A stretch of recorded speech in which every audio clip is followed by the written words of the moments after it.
اور کہا جاتا ہے کہ وَلَقَدْ أَرْسَلْنَا، اور یہ واقعہ ہے کہ جو امتیں تم سے پہلے گزر چکی ہیں ہم نے ان کی طرف رسول بھیجے، اور انہیں جن کی طرف رسول بھیجے گئے سختی اور محنت میں گرفتار کیا کہ عجب نہیں کہ وہ عز و نیاز کریں۔ پھر ایسا کیوں نہ ہوا کہ جب ہماری طرف سے ان پر سختی آئی تو وہ گڑ گڑائے، اس لیے ان کے دل سخت پڑ گئے تھے، اور جو کچھ وہ بد عملیاں کر رہے تھے انہیں شیطان نے ان کی نظروں میں خوشنما کر دکھایا تھا۔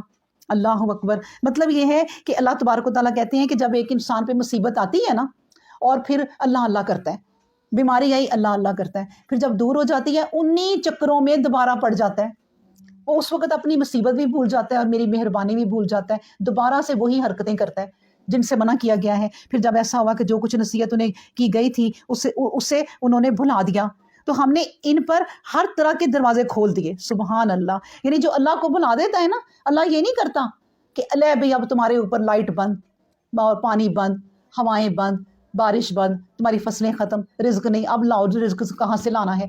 اللہ نے اس کے الٹ کیا۔ کیوں کیا؟ کہ یہ دنیا اللہ کو پیاری ہی نہیں ہے، یہ دنیا اللہ کو ذرا سی عزیز ہی نہیں ہے۔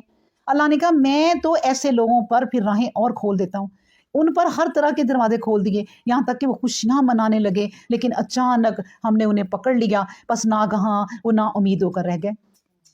اس طرح اس گروہ کی جڑ کاٹ دی گئی جو ظلم کرنے والا تھا، اور تمام ستائش اللہ تعالیٰ کے لیے ہی ہے۔ والحمد للہ رب العالمین۔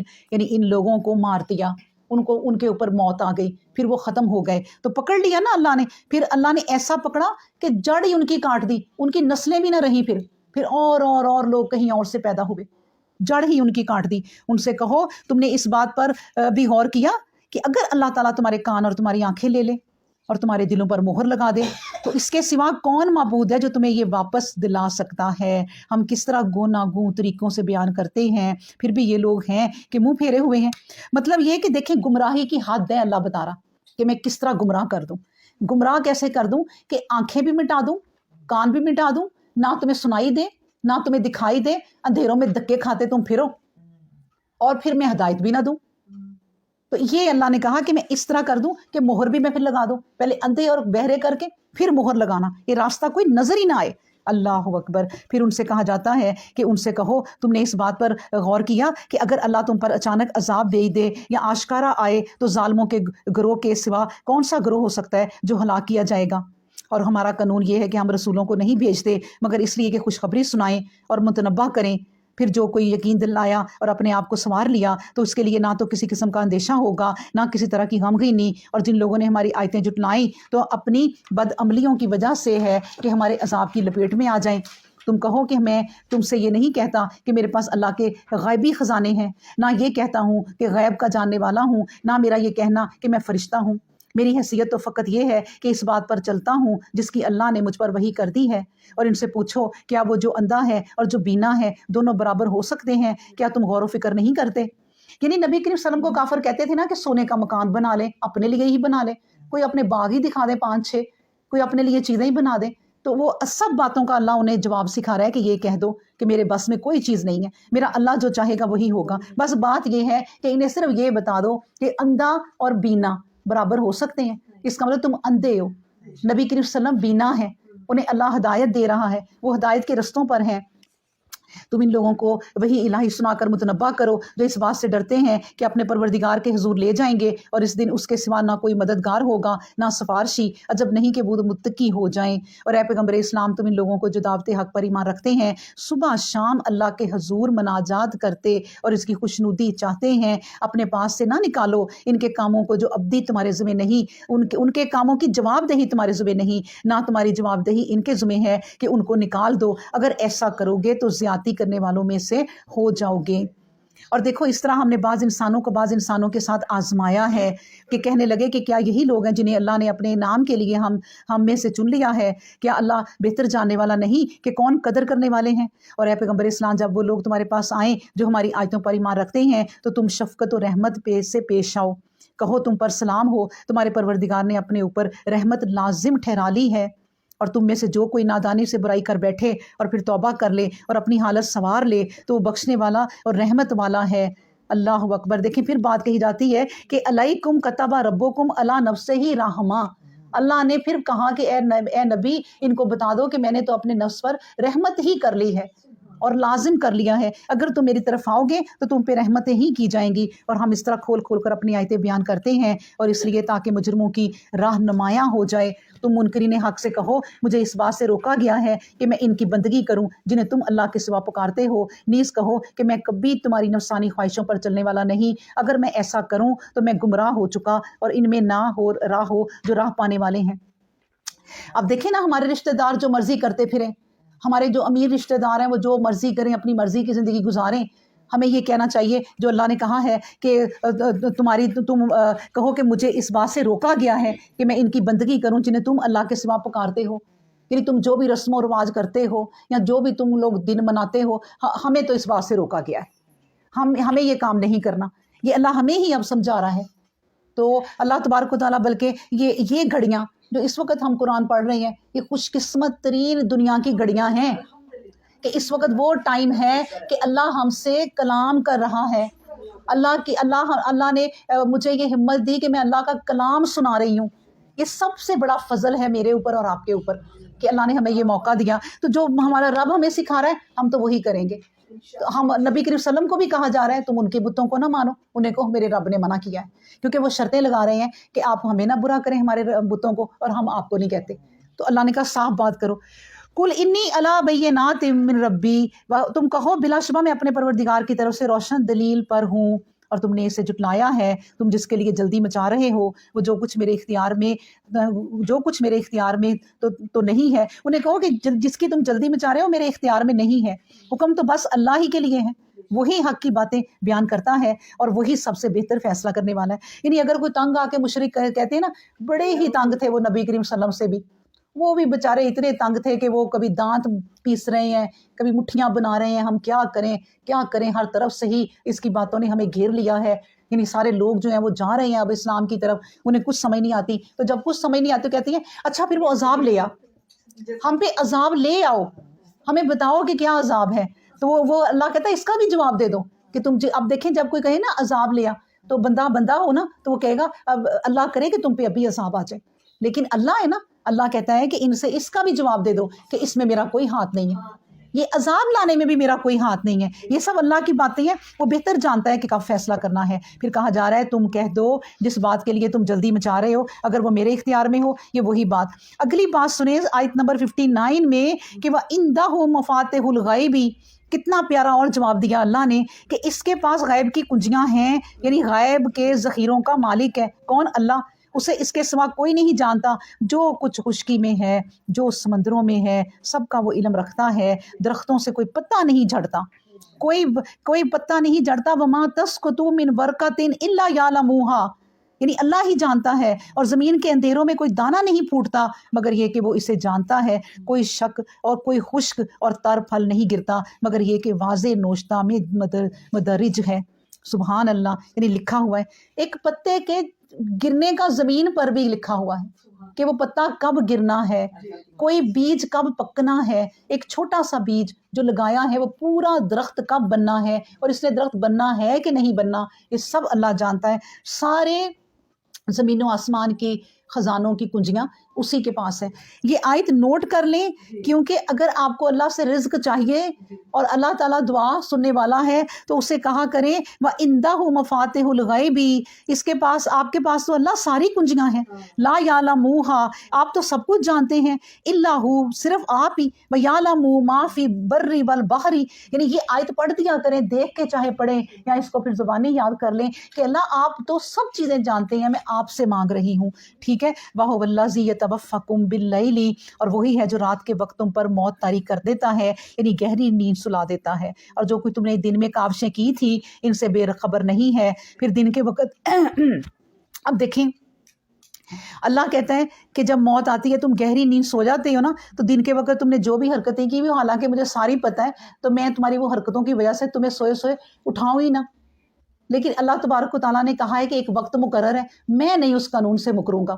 اللہ نے جو قانون بنا دیے، انسان اپنے جتنے اصول بناتا ہے وہ توڑ دیتا ہے۔ نبی کریم حضرت علی رضی اللہ تعالیٰ عنہ کہتے تھے کہ میں نے اپنے ارادوں کے ٹوٹنے سے اللہ کو پہچانا، یعنی میں سوچتا کچھ ہوں اور میں کرتا کچھ ہوں. میں نے تو وہ پلاننگ کی تھی کہ سال بعد میں یہ کروں گی، ہم بھی کہتے ہیں نا، لیکن ہو کچھ اور ہی جاتا ہے. تو وہ اللہ ہے، وہ اللہ ہے، وہ اللہ کرتا ہے. ہم کچھ سوچتے ہیں لیکن وہ بہتر کرتا ہے، یا جو بھی کرتا ہے وہی جانتا ہے. تو اس لیے اللہ کہتا ہے کہ میں تو تمہیں اس سوئے سوئے اٹھا ہی لوں، تمہیں موت دے دوں، لیکن صرف اٹھاتا کیوں نہیں ہوں کہ ایک وقت اور ایک میعاد پوری ہو جائے، پھر تم سب اللہ کی طرف لٹائے جاؤ گے، اور جیسے کچھ تم کام کرتے رہے اس کی حقیقت وہ تمہیں پھر بتا دے گا. مطلب یہ کہ اللہ کو کوئی جلدی نہیں ہے. اللہ کو پتہ ہے نا وہ وقت آنا ہے تو تمہارا بڑا برا حال ہونا ہے. وَهُوَ الْقَاهِرُ فَوْقَ عِبَادِهِ، اور وہی اپنے بندوں پر زور اور غلبہ رکھنے والا ہے، اور تم پر حفاظت رکھنے والی قوتیں بھیجتا ہے. یہاں تک کہ جب تم میں سے کسی کو موت آتی ہے تو اس کے بھیجے ہوئے فرشتے اسے وفات دے دیتے ہیں، اور وہ ہمارے ٹھہرائے ہوئے احکام کی تعمیل کرتے ہیں، کس طرح کا قصور نہیں کرتے. مطلب یہ کہ تم اگر اللہ پر بھروسہ رکھو نا تو تمہیں قوتیں دی جاتی ہیں، تمہارے پاس قوتیں آتی ہیں، یعنی فرشتے غائب سے آتے ہیں، کس طرح تمہاری مدد کر جاتے ہیں اور تمہیں پتہ بھی نہیں چلتا. یہاں اللہ تمہارے لیے یعنی تم میں اتنی قوت پیدا کر دیتا ہے کہ تم خود کہنے لگ جاتی ہو یا لگ جاتے ہو کہ نہیں نہیں میں نے فلاں جگہ نہیں جانا، میرا بالکل آج دل نہیں چاہ رہا. وہ اللہ ہی کہلاتا ہے، اور وہاں جا کے تمہارے لیے کوئی مصیبت تھی، اللہ تم سے مصیبتیں ٹالتا ہے. پھر یہ کہ پھر تمام بندے اللہ کی طرف لٹائے جاتے ہیں جو ان کا مالک حقیقی ہے. حکم اسی کا ہے، اور حساب لینے والوں میں اس سے جلد حساب لینے والا کوئی نہیں ہے. یعنی مطلب یہ ہے کہ تم کہتے ہو کہ دیر ہو رہی ہے، یہ بڑی جلدی حساب ہو جانا ہے، کہ دنیا چند دن کی ہے، بلکہ ہر ایک انسان کی زندگی نا منٹوں میں ہے. وہ جو اوپر کا وقت ہے نا وہ بڑی تیز ہے. ہمارا جو وقت ہے نا، ہمارا 1000 سال جب گزرتا ہے نا تو اس کا ایک دن گزرتا ہے. تو اس کے مطابق اللہ کے مطابق جو اللہ کی سپیڈ ہے نا وقت کی، اس میں ہماری منٹوں کی زندگی ہے کہ ہم ادھر سے آئے اور ادھر جا رہے ہیں. بس بھائی یہ زندگی ہے، اس میں ہم نے جلدی سے تیاری کرنی ہے جانے کی. پھر اللہ تبارک و تعالیٰ کہتے ہیں کہ ان لوگوں سے کہو وہ کون ہے جو تمہیں بیابانوں اور سمندروں کے اندھیروں میں نجات دیتا ہے، اور جس کی جناب میں آہوزاری کرتے ہو اور کبھی پوشیدہ دعائیں مانگتے ہو اور کہتے ہو اگر اللہ ہمیں اس مصیبت سے نجات دلا دے تو پھر ہم ضرور شکر گزار بندے ہو کر رہتے. یہ تو واقعہ جو ہے چھوٹا سا ضرور سناؤں گی کہ جب وہ بندہ اونٹ پر صحرا میں جاتا ہے اور اس کا سامان جو ہے وہ گم ہو جاتا ہے، اور پھر وہ کہتا ہے کہ اللہ، وہ سو جاتا ہے پریشان ہو کر اور اللہ سے دعائیں کرتا ہے، جو اللہ کہتا ہے کہ اللہ سے دعائیں کرتا ہے کہ اللہ میں کیا کروں گا. وہ ایک جگہ لیٹ جاتا ہے. صحرا آپ کو پتہ ہے نا کیسا ہوتا ہے، جہاں پر کچھ نہیں ہوتا اور ہوائیں تیز چلتی ہیں تو انسان مر جاتا ہے یہ ریت کی گرمی کی وجہ سے ہی. تو وہ پھر مایوس ہو کے جب لیٹتا ہے تو اللہ سے دعا کرتا ہے، اور اللہ سے دعا ہی کر رہا ہوتا ہے تو اس کا اونٹ جب آنکھ کھلتی ہے بے ہوش ہو جاتا ہے، یا پھر اسے ایک اونگ آ جاتی ہے، تو وہ جب آنکھ کھول کے دیکھتا ہے تو اونٹ سامنے کھڑا ہے. اٹھتا ہے، اپنے اونٹ کو دیکھتا ہے اور کہتا ہے کہ اے اللہ میں تیرا رب، تو میرا بندہ. اور اللہ کو یہی چیز اس کی پسند آ جاتی ہے کہ اس نے جوش میں یہ کیا کہا ہے کہ اللہ تو نے میری دعا سن لی ہے. تو اللہ وہی کہتا ہے جب بیابانوں میں سمندروں میں تم کہیں گم ہو جاتے ہو پھر اپنے رب کو پکارتے ہو تو وہ رب بھی سنتا ہے. اور اسی طرح ہم دنیا میں بھی جس طرح گم ہو جاتے ہیں نا، ہمارا گم ہو جانا وہ بھی ہے کہ ہم اپنی مصیبتوں میں گم ہو جاتے ہیں، ہمیں دنیا کی کوئی ہوش نہیں رہتی. ہمارا جوان بیٹا فوت ہو جائے، جوان بیٹی فوت ہو جائے، کوئی ہو جائے، ہمیں دنیا کوئی نظر نہیں آتی. وہ اللہ ہی ہے پھر وہ غم ہم سے دور کرتا ہے، وہ وقت کا مرہم لگاتا ہے، وہ ہمیں ویسے ہی پھر حشاش بشاش کر دیتا ہے.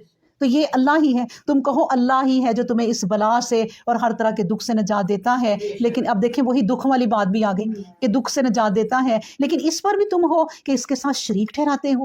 اے پیغمبر اسلام تم کہہ دو وہ اس پر قادر ہے کہ تم پر اور اوپر یعنی آسمان سے کوئی عذاب بھیج دے، یا تمہارے پاؤں طلب سے کوئی عذاب اٹھا دے، یا ایسا کرے کہ تم گروہ گروہ ہو کر آپس میں ہی لڑ پڑو اور ایک دوسرے کی شدت کا مزہ چکھو. سو دیکھو کس طرح ہم گوناگون طریقوں سے آیتیں بیان کرتے ہیں تاکہ وہ سمجھیں. اب دیکھیں نا سبا، ملکہ سبا کا ہم پڑھیں گے اپنے وقت پہ، تو جب ان کو پیغام آیا تھا جنگ کا کہ انہوں نے کہا رسول سلیمان علیہ السلام نے کہا تھا، تو اس نے اپنے سپاہیوں سے مشورہ کیا اور پھر خود ہی کہا کہ نہیں، جنگ بہت بری چیز ہے. جنگ جو ہے نا وہ اجاڑ دیتی ہے، وہ بچے یتیم کر دیتی ہے، ساری ویرانیاں چھا جاتی ہیں، ملک اجڑ جاتے ہیں. تو میں جا کے بات کرتی ہوں ان سے کہ کیا کرنا ہے، ٹھیک ہے نا. اسی طرح اللہ کہتا ہے کہ میں چاہوں تو تمہیں آپس میں ہی لڑا دوں. اب یہ کتنے فرقے بنے ہوئے ہیں ہمارے، خطرناک کام ہے. ہر فرقہ دوسرے فرقے سے نفرت کرتا ہے. ان کی نفرتوں کو شاید اللہ نے روکا ہوا ہے. یہ ایک دوسرے کو مار دے. جو کہتے ہیں کہ ہماری مسجد میں نہ ہو، وہ کہتا ہے ہماری مسجد میں نہ آئے. وہ ایک دوسرے کی مسجد میں جانا بھی پسند نہیں کرتے، حالانکہ یہ اللہ کے گھر ہے. تو یہ اللہ نے روکا ہوا ہے ہمیں. پھر کہا اور تیری قوم نے اسے یعنی قرآن کریم کو جھٹلایا ہے، حالانکہ وہ حق ہے. اور تم حق پر قائم ہو. تم ان سے کہو. دیکھیں اللہ نے کتنا کہا کہ اے رسول تیری قوم نے جو کیا ہے نا، اس نے قرآن کو جھٹلایا ہے، کوئی چھوٹا کام نہیں کیا تیری قوم نے. باقی رسولوں نے تو معجزوں کو جھٹلایا تھا، وہ چھوٹے معجزے تھے. قرآن سب سے بڑا معجزہ ہے اور ہمارے ہاتھوں میں ہے. دیکھیں آج تک ہم اس معجزے کو دیکھ رہے ہیں اور ٹچ کر رہے ہیں. پھر اس کے بعد اللہ نے کہا کہ یہ دیکھ لو، حالانکہ وہ حق ہے یہ قرآن، اور تم حق پر قائم ہو. تم ان سے کہہ دو کہ میں تم پر کچھ نگہبان نہیں ہوں. ہر خبر کے لیے ایک ٹھہرایا ہوا وقت ہے اور قریب ہے کہ تمہیں معلوم ہو جائے. اور جب تم ایسے لوگوں کو دیکھو جو ہماری آیتوں میں کاوشیں کرتے ہیں کہ تم ان کے ساتھ بحث کرنے میں وقت ضائع نہ کرو اور ان سے کنارہ کش ہو جاؤ یہاں تک کہ وہ کسی دوسری بات میں غور و خوض کرنے لگیں. اور اگر ایسا ہو کہ شیطان تمہیں بھلا دے تو چاہیے کہ یاد آنے کے بعد ایسے گروہ میں نہ بیٹھو جو ظلم کرنے والے ہیں. اب دیکھیں زیادہ تر لوگ نا یہ بحث کریں گے کہ اللہ کو جب پتا تھا کہ ہم نے یہ گناہ کرنا ہے تو پھر اللہ ہم پہ گناہ کیوں لکھتا ہے؟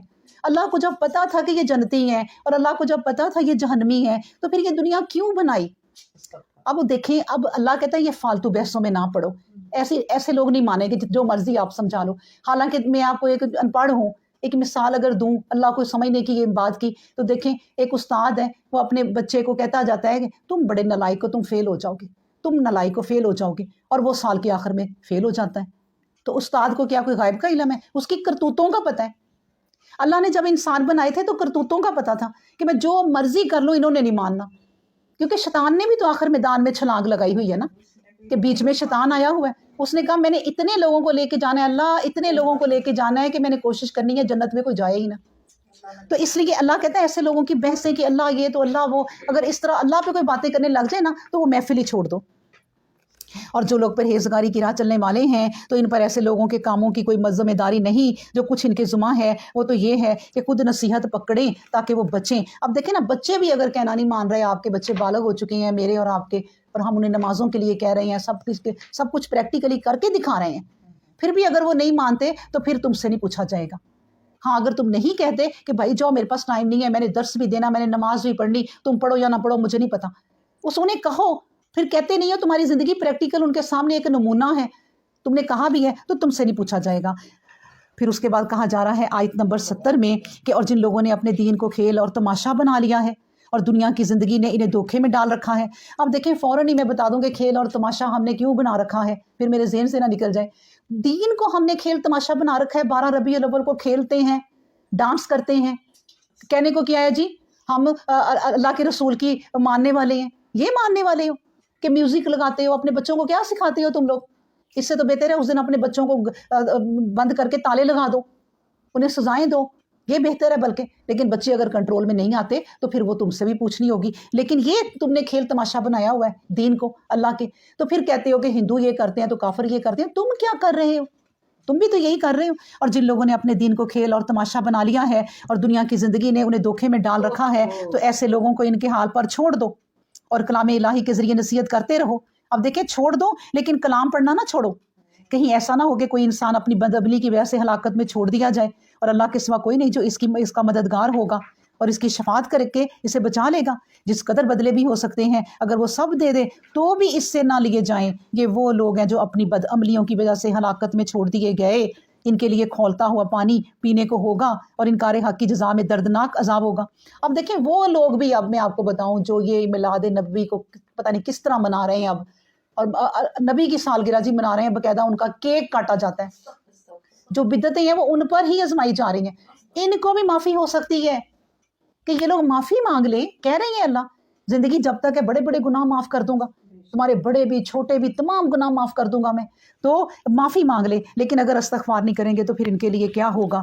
ان لوگوں سے پوچھو کیا تم چاہتے ہو ہم اللہ کو چھوڑ کر انہیں پکاریں جو نہ تو ہمیں فائدہ پہنچا سکتے ہیں نہ نقصان، اور باوجود یہ کہ اللہ ہمیں سیدھی راہ دکھا چکا ہے، لیکن ہم الٹے پاؤں پھر جائیں اور ہماری مثال اس آدمی کی سی ہو جائے جسے شیطان نے بیابان میں گمراہ کر دیا ہو اور حیران پریشان پھر رہا ہو، اور اس کے ساتھی ہیں جو اس راہ کی طرف بلا رہے ہیں کہ تم کدھر ہو گیا ہے، ادھر آ. کہہ دو کہ اللہ کی ہدایت وہی الہدا ہے اور ہمیں حکم دیا گیا ہے کہ تمام جہانوں کے پروردگار کے آگے سر اطاعت جھکا دیں، اور یہ حکم دیا گیا ہے کہ نماز قائم کرو اور اللہ سے ڈرتے رہو اور اس کی طرف سب اکٹھے لے جائے جاؤ گے، سب اکٹھے جمع کیے جاؤ گے.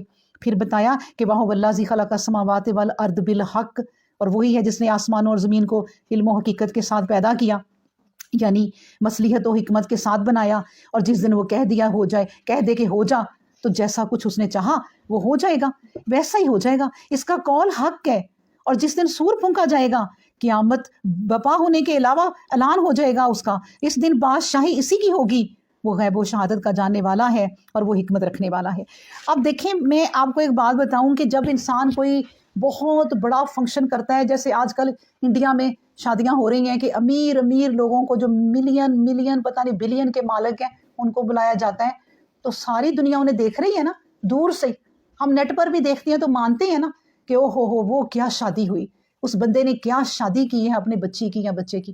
بھئی جس نے آسمان و زمین ہی بچھا دیا، اس کو کیوں نہیں دکھتا؟ اس کو کیوں نہیں دیکھ رہے کہ ہم کیوں ثبوت مانگ رہے ہیں کہ اللہ ہے کہ نہیں؟ اس نے تو زمین و آسمان ہی بچھا دیے، وہ بار بار کہہ رہا ہے خلق السماوات فی الارض رب السماوات والارض، وہ بار بار یہ بات کہہ رہا ہے کہ زمین و آسمان جس نے بنا دیے اس کے لیے تم گواہیاں ڈھونڈ رہے ہو، اس کے لیے کہہ رہے ہو کہ نشانیاں دکھاؤ۔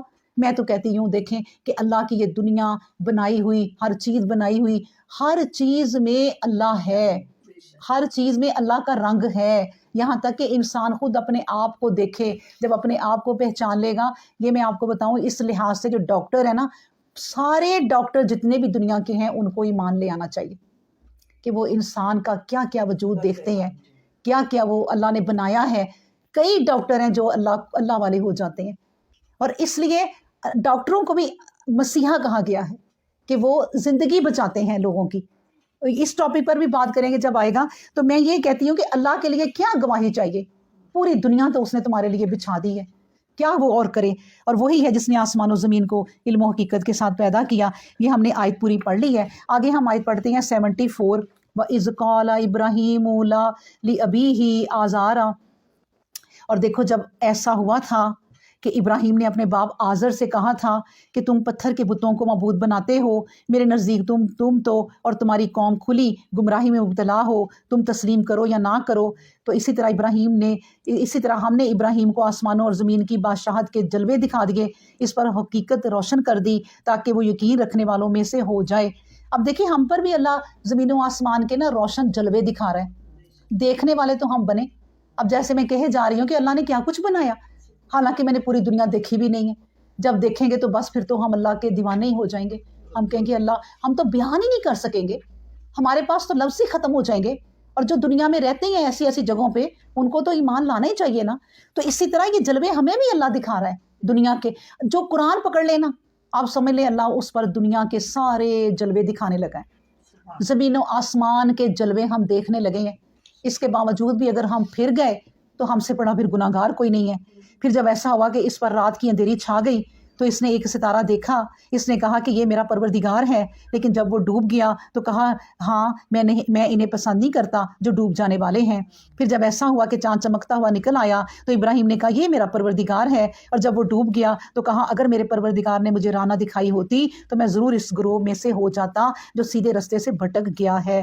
پھر جب سورج چمکتا طلوع ہوا تو ابراہیم نے کہا کہ یہ میرا پروردگار ہے کہ یہ سب سے بڑا ہے، لیکن جب وہ بھی غروب ہو گیا تو اس نے کہا کہ میری قوم، تم جو کچھ اللہ کے ساتھ شریک ٹھہراتے ہو میں اس سے بیزار ہوں، میں نے ہر طرف سے منہ موڑ کر انی وجہت وجہی للذی فطر السماوات والارض حنیفا وما انا من المشرکین۔ یہ بات اللہ کو ان کی بڑی پسند ہے کہ میں نے تو ہر طرف سے منہ موڑ کر صرف اس ہستی کی طرف اپنا رخ کر لیا ہے جو آسمان و زمین کی بنانے والی ہے، اور میں ان سے نہیں جو ان کے ساتھ شریک ٹھہرانے والے ہیں۔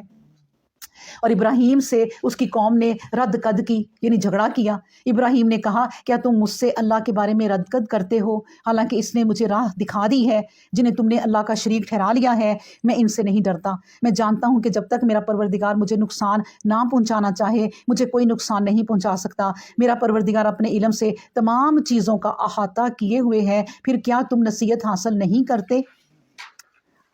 کلی شیء علما، ربی کلی شیء علما، میرا رب ہر شے کا علم رکھتا ہے۔ افلا تتذکرون، کیا تم نصیحت نہیں پکڑتے؟ اب دیکھیں کہ یہ تو پیغمبر ہیں جن کو اللہ نے چنا، اور اللہ نے ان پر روشن کرنی ہے باتیں، ان کے دلوں کو بدلنا ہے اپنی وحی سے، ان کو لانا ہے اس لائن پہ۔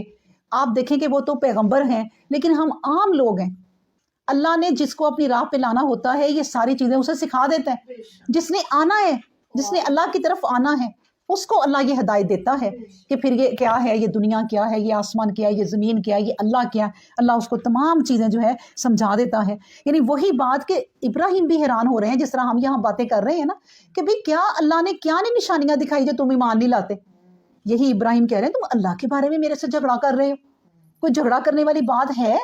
یہ تم بنا لو زمین آسمان، یہ تم ساری فضاؤں کو پیدا کر دو، تم کچھ کر بھی نہیں سکتے اور پھر تم اللہ کو باتیں کرتے ہو، اس کے بارے میں جھگڑتے ہو. اپنے اس بت کو کہہ دو کہ وہ کچھ کر کے دکھا دے، چلو اپنے اوپر بیٹھی ہوئی مکھی ہی اڑا کے دکھا دے، چلو کسی بات کا جواب ہی دے دے. کچھ بھی نہیں کرتے اور تم اللہ کے بارے میں جھگڑ رہے ہو.